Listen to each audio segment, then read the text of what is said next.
Bonjour Jean-Georges. Bonjour Sandrine. La dernière fois, on a parlé de ce qu'il fallait faire pour entretenir notre relation avec Dieu au travers de la lecture de sa parole dans la Bible. Quel est le sujet du podcast de ce jour ? Dans cette session, nous allons parler de deux symboles capitaux de la vie chrétienne, le baptême et la Sainte Seine. Tout d'abord, qu'est-ce qu'un symbole ? Comment est-ce qu'il se présente ? Un symbole, c'est un objet ou un événement qui renvoie à une réalité invisible. C'est par exemple le cas des alliances qui sont échangées lors d'une cérémonie de mariage. Ces bagues symbolisent la promesse liée à cet engagement, mais elles n'ont pas de valeur en elles-mêmes. Pourquoi existe-t-il aussi des symboles pour les chrétiens ? En tant qu'être humain, j'ai besoin de voir de temps en temps un signe réel, plus physique ou matériel de l'existence de Dieu. La relation avec Dieu est invisible. Dieu nous permet de comprendre son œuvre dans notre vie au travers de deux symboles qui sont le baptême et la Sainte Seine. L'un indique le début, l'autre le centre de ma relation avec Dieu. J'imagine qu'un de ces symboles est en rapport avec le démarrage de ma vie chrétienne, avec ma conversion, c'est ça ? Oui, et parce que cette conversion s'est passée dans le secret de ton cœur, Jésus te permet et même t'invite à la rendre publique par un acte qu'on nomme le baptême. Le baptême est finalement la face visible de ta conversion. Pour illustrer cela, je te propose de lire Romains chapitre 6, les versets 3 à 5. Ne savez-vous pas que nous, qui avons été baptisés pour Jésus-Christ, c'est en relation avec sa mort que nous avons été baptisés ? Nous avons donc été ensevelis avec lui par le baptême en relation avec sa mort, afin que comme Christ a été ressuscité par la puissance glorieuse du Père, nous aussi, nous menions une vie nouvelle. Car si nous avons été unis à lui par une mort semblable à la sienne, nous le serons aussi par une résurrection semblable à la sienne. Alors, on entend que dans ce texte, il y a 3 significations au baptême. Quelles sont-elles ? Au verset 3 de ce chapitre, on voit que le baptême est le symbole de notre mort spirituelle.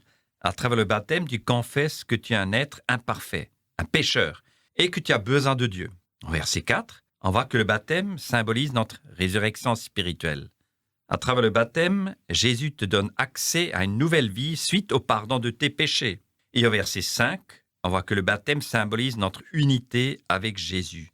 Tu témoignes de ta nouvelle relation intime avec Jésus. Si je comprends bien, le baptême, c'est surtout un acte public et une déclaration. Oui, et durant le baptême, tu montres publiquement ce que tu as vécu dans ton intimité avec Dieu. Tu le dis à l'Église et aussi devant tes amis. Combien y a-t-il d'étapes au début de la vie chrétienne ? Rappelle-toi Sandrine, il y a 4. La conversion, la foi, le baptême d'eau et la réception du Saint-Esprit. De votre côté, vous en êtes sûrement à 3 éléments. Il manque donc ce 4e élément, le baptême, pour dire que l'on est disciple de Jésus. Maintenant qu'on a expliqué la signification du baptême, est-ce que tu peux nous parler de cette fameuse Sainte Seine ? Oui, on va voir ça à travers la lecture d'un passage dans la première épître aux Corinthiens, chapitre 11, des versets 23 à 26. Car voici la tradition que j'ai reçue du Seigneur et que je vous ai transmise. Le Seigneur Jésus, dans la nuit où il fut livré pour être mis à mort, prit du pain, et après avoir prononcé la prière de reconnaissance, il le rompit en disant « Ceci est mon corps, il est pour vous, faites ceci en souvenir de moi. » De même, après le repas, il prit la coupe et dit « Cette coupe est la nouvelle alliance scellée de mon sang. Faites ceci toutes les fois que vous en boirez en souvenir de moi. » Donc, chaque fois que vous mangez de ce pain et que vous buvez de cette coupe, vous annoncez la mort du Seigneur, et ceci jusqu'à son retour. Ce repas a l'air d'être très particulier. Pourquoi ? Cette histoire fait référence à un événement qui a eu lieu à la fin de la vie de Jésus.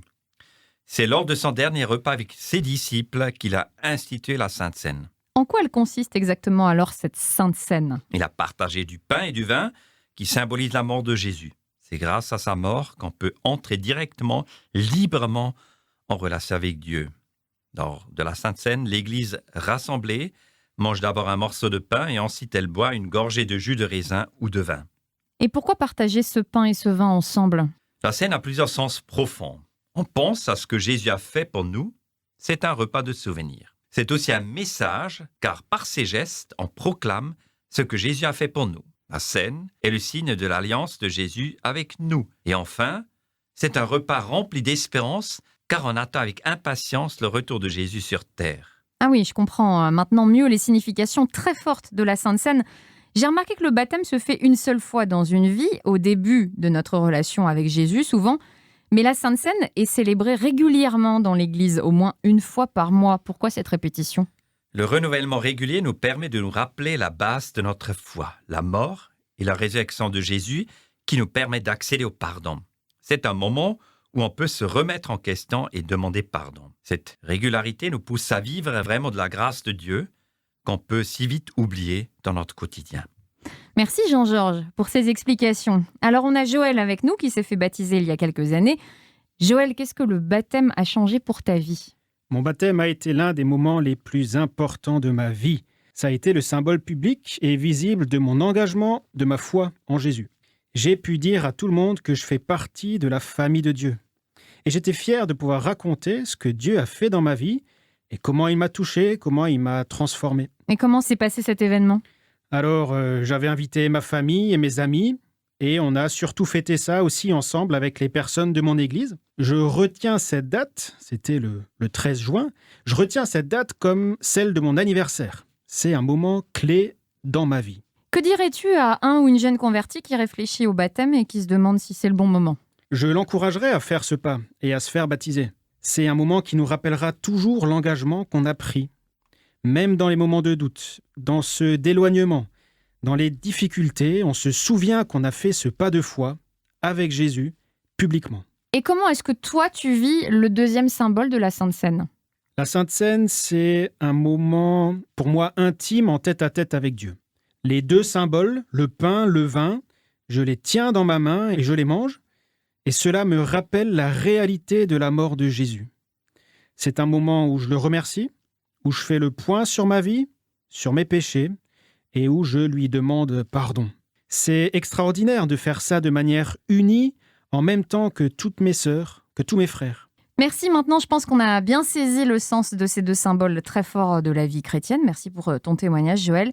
Le baptême, c'est la démonstration publique de ma foi, et la Sainte Seine, c'est le rappel de ce que Jésus a fait pour moi. Merci Jean-Georges pour tes explications, et à bientôt messieurs pour un prochain podcast.